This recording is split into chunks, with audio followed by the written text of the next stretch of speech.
Hello दोस्तों, मैं अंकित सिंह आप सभी लोगों का विजडम हब स्टडी पर स्वागत करता हूं।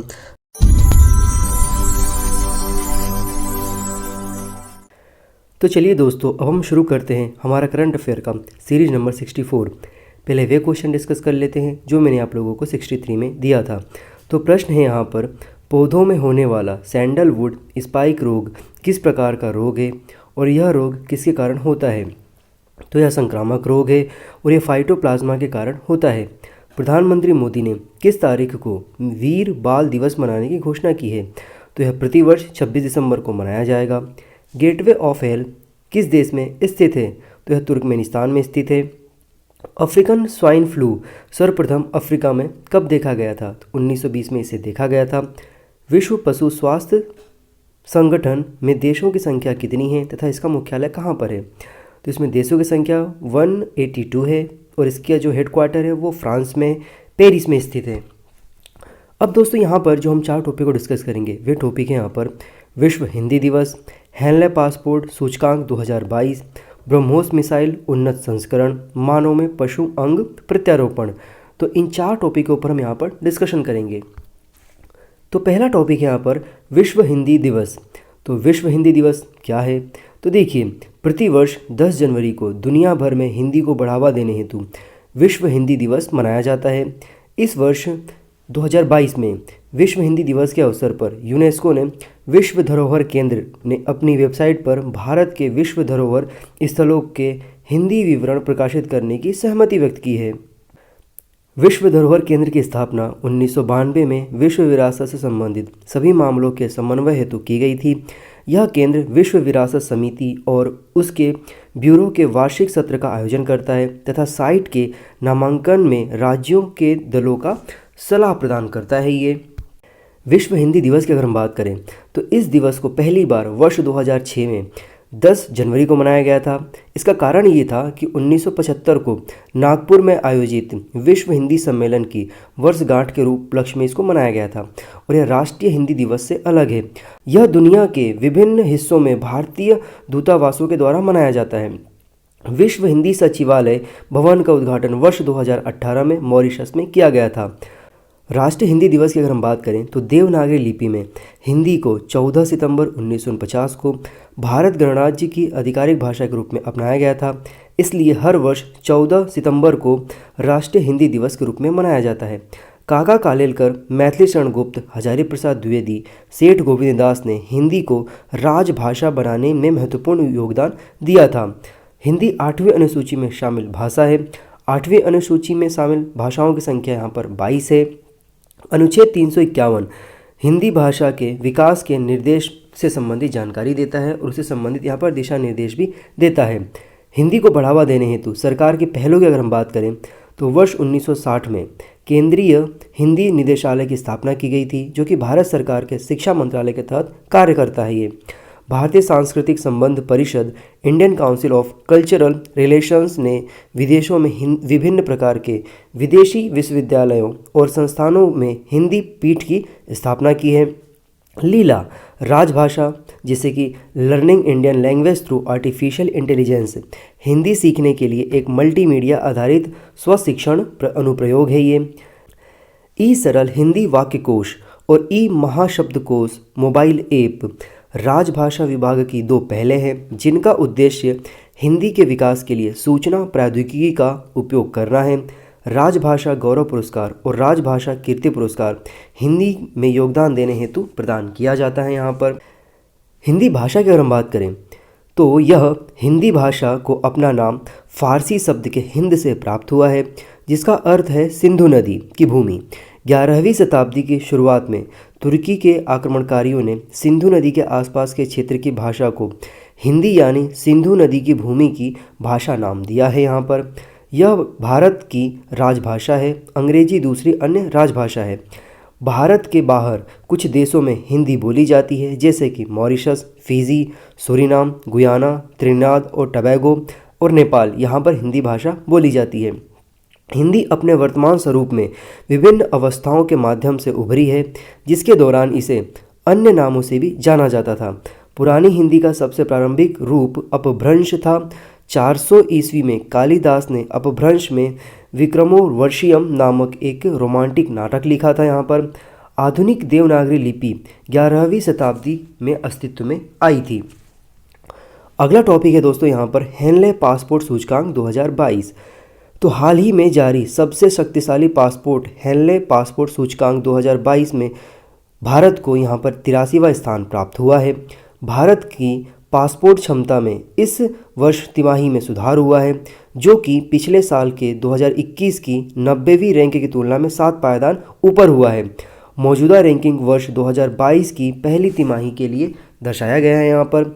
अगर हम इस सूचकांक के बारे में बात करें तो हेनले पासपोर्ट इंडेक्स दुनिया के सभी पासपोर्टों की मूल रैंकिंग है, जो यह बताता है कि किसी एक देश का पासपोर्ट धारक कितने देशों में बिना पूर्व वीज़ा के यात्रा कर सकता है। यह इंडेक्स मूलतः doctor Christian H Kaelin Henley and Partners के अध्यक्ष द्वारा स्थापित किया गया था और इसकी ranking international air transport association IATA के विशेष डेटा पर आधारित है, जो कि अंतर्राष्ट्रीय यात्रा की जानकारी का दुनिया का सबसे बड़ा और सबसे सटीक डेटाबेस प्रदान करता है। इसे वर्ष 2006 में लॉन्च किया गया था और इसमें 199 विभिन्न पासपोर्ट शामिल किए गए हैं। इसे पूरे वर्ष वास्तविक समय में और जब वीज़ा नीति परिवर्तन प्रभावी होती है तब इसका अद्यतन या शुरुआत किया जाता है। वैश्विक रैंकिंग की बात करें तो जापान और सिंगापुर सूचकांक में शीर्ष पर हैं। जर्मनी और दक्षिण कोरिया नवीनतम रैंकिंग में संयुक्त रूप से दूसरे स्थान पर है, जबकि फिनलैंड, इटली, लग्जमबर्ग और स्पेन तीसरे स्थान पर है। यहाँ पर अफगानिस्तान और इराक को यहाँ पर सबसे खराब पासपोर्ट की श्रेणी में रखा हुआ है। ओवरऑल भारत के प्रदर्शन की अगर हम बात करें तो वर्ष 2020 में भारत 84वें स्थान पर था, जबकि 2016 में भारत माली और उज्बेकिस्तान के साथ 85वें नंबर पर यहाँ पर स्टैंड कर रहा था। इस वर्ष भारत ने 83वां स्थान प्राप्त किया है, जो कि रवांडा और युगांडा के बाद मध्य अफ्रीका में साओ टोम तथा प्रिंसिपे के साथ अपना स्थान साझा कर रहा है। इस प्रकार भारत के पास अब ओमान और अर्मेनिया के नवीनतम परिवर्धन के साथ दुनिया भर में 60 गंतव्यों के लिए वीज़ा मुक्त पहुंच है और भारत ने वर्ष 2006 के बाद इस सूची में 35 स्थान का गंतव्य जोड़ा है। मतलब 35 स्थान पर भारत बिना वीज़ा के जा सकता है 2006 के बाद से। दोस्तों अगला टॉपिक यहाँ पर ब्रह्मोस का उन्नत संस्करण। तो ब्रह्मोस एक मिसाइल है। हाल ही में ब्रह्मोस सुपरसोनिक क्रूज मिसाइल के एक विस्तारित रेंज के समुद्र से समुद्र संस्करण का परीक्षण स्टेल्थ गाइडेड मिसाइल विध्वंसक INS विशाखापत्तनम से किया गया था। ब्रह्मोस मिसाइल को भारत और रूस के संयुक्त उपक्रम के द्वारा तैयार किया गया है। एडवांस वेरिएंट के बारे में अगर हम बात करें तो ब्रह्मोस मिसाइल को शुरुआत में 290 किलोमीटर की रेंज के साथ विकसित किया गया था। मिसाइल प्रौद्योगिकी नियंत्रण व्यवस्था MTCR मतलब मिसाइल टेक्नोलॉजी कंट्रोल रिजिम के दायित्वों के अनुसार मिसाइल की रेंज मूल रूप से 290 किलोमीटर थी। हालांकि जून 2016 में MTCR में भारत के प्रवेश के बाद इसकी रेंज 450 किलोमीटर हो गई थी और भविष्य में इसकी रेंज को 600 किलोमीटर बढ़ाए जाने की योजना है। ब्रह्मोस के बारे में अगर हम बात करें तो ब्रह्मोस रक्षा अनुसंधान और विकास संगठन, defence research and development organisation तथा रूस के NPOM का एक संयुक्त उद्यम है। इन दोनों के द्वारा मिलकर के इसे विकसित किया गया है। इसका नाम भारत की ब्रह्मपुत्र नदी और रूस की मोस्कवा नदी के नाम पर रखा गया है। यह 2 चरणों वाली मिसाइल है। पहले चरण में ठोस प्रणोदक इंजन है, जबकि दूसरे चरण में यहाँ पर रैमजेट प्रणोदक है। यहाँ पर यह एक मल्टीफॉर्म मिसाइल है, यानी इसे जमीन, हवा, समुद्र तथा बहु क्षमता वाली मिसाइल से सटीकता के साथ लॉन्च किया जा सकता है, जो किसी भी मौसम में दिन और रात में काम करती है। यह फायर एंड फारगेट्स के सिद्धांत पर कार्य करता है, यानी लॉन्च के बाद इसे मार्गदर्शन की आवश्यकता नहीं होती है। ब्रह्मोस सबसे तेज़ क्रूज मिसाइलों में से एक है। यह वर्तमान में मैक 2.8 की गति के साथ कार्य करती है, जो कि ध्वनि की गति से लगभग 3 गुना अधिक है। INS विशाखापत्तनम के बारे में अगर हम बात करें तो यह प्रोजेक्ट 15B के तहत विकसित 4 अत्याधुनिक स्टेल्थ गाइडेड मिसाइल डिस्ट्रॉयर का पहला जहाज है। प्रोजेक्ट 15B के तहत अन्य 3 जहाज भी विकसित किए गए हैं और जिनकी लॉन्चिंग भी हो चुकी है। तो वे हैं यहाँ पर प्रोजेक्ट 15B का दूसरा जहाज मुरगांव को 2016 में लॉन्च किया गया था। इसे बंदरगाह परीक्षणों के लिए तैयार किया जा रहा है। तीसरा जहाज है इम्फाल। इसे वर्ष 2019 में लॉन्च किया गया था और यह अपने एक उन्नत चरण में कार्य कर रहा है। चौथा जहाज यहाँ पर सूरत, तो ब्लॉन्क इरेक्शन के तहत तथा इसे चालू वित्तीय वर्ष 2022 में लॉन्च किया जाएगा। प्रोजेक्ट 15 के guided missile destroyers Mazagon Dock Shipbuilders Limited Mumbai में निर्माणाधीन है। यहाँ पर मिसाइल प्रौद्योगिकी नियंत्रण व्यवस्था MTCR मतलब मिसाइल टेक्नोलॉजी कंट्रोल रिजीम की बात करें हम यहाँ पर, तो यह मिसाइल और मानव रहित हवाई वाहन प्रौद्योगिकी के प्रसार को रोकने हेतु 35 देशों के मध्य एक अनौपचारिक और स्वैच्छिक साझेदारी है जो 300 किलोमीटर से अधिक दूरी के लिए 500 किलोग्राम से अधिक पेलोड के ले जाने में सक्षम है। इस प्रकार सदस्यों को ऐसी मिसाइलों और UV प्रणालियों की आपूर्ति करने से रोका जाता है जो गैर सदस्यों के लिए MTCR द्वारा नियंत्रित होती है। निर्णय सभी सदस्यों की सहमति से लिए जाते हैं। यह सदस्य देशों का एक गैर संधि संघ है जिसमें मिसाइल प्रणालियों के लिए सूचना साझा करने, राष्ट्रीय नियंत्रण कानूनों और निर्यात नीतियों तथा इन मिसाइल प्रणालियों की एक ऐसी महत्वपूर्ण प्रौद्योगिकियों के हस्तांतरण को सीमित करने हेतु एक नियम आधारित विनियमन तंत्र के बारे में कुछ दिशा निर्देश देता है। यहाँ पर इसकी स्थापना अप्रैल 1987 में G7 कंट्रीज़ के द्वारा की गई थी।